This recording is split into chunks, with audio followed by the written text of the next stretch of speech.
خبر شامل کرتے ہیں شہداد کوٹ سے ہمارے سٹی رپورٹر مصطفیٰ بلوچ کی۔ شہداد کوٹ میں بڑھتی ہوئی بدامنی، چوری ڈکیتی کی وارداتوں کے خلاف سیلرا نوجوان اتحاد کی کال پر شہری اور سول سوسائٹی کی جانب سے 3 کلومیٹر لانگ مارچ کرتے ہوئے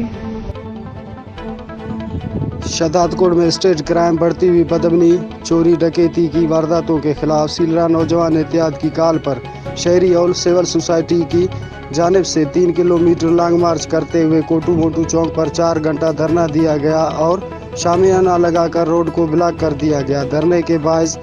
6 گھنٹے تک ٹریفک معطل رہی۔ اس موقع پر میڈیا سے گفتگو کرتے ہوئے ذوالفقار سیلرو، پیربشک بھٹی، عارف سیلرو، سردار سونی لودھی، عرفان سیلرو، علی محمد کوسو، طالب سنگرو اور دیگر رہنماؤں کا کہنا تھا کہ شہداد کوٹ میں موٹر سائیکلوں کی چوری اور شہریوں سے سرعام ہتھیار کے زور پہ لوٹ مار روزانہ کی معمول بن چکی ہے، مگر S H O A section Akhtar Abro چوروں کو گرفتار کرنے کے بعد گہری رشوت لے کر چوروں کو آزاد کر دیتا ہے اور غریب مظلوم عوام کے لیے پریشانی کا سبب بن گیا ہے۔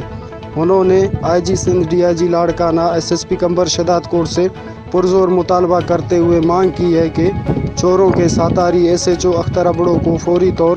اے سیکشن تھانہ سے ہٹایا جائے، بدامنی سے شہریوں کو آزاد کیا جائے، دوسری صورت میں 15 تاریخ کو شہر میں مکمل شٹر بند ہڑتال کیا جائے گا۔ ENN نیوز کے ساتھ سٹی رپورٹر مصطفیٰ بلوچ، شہداد کوٹ۔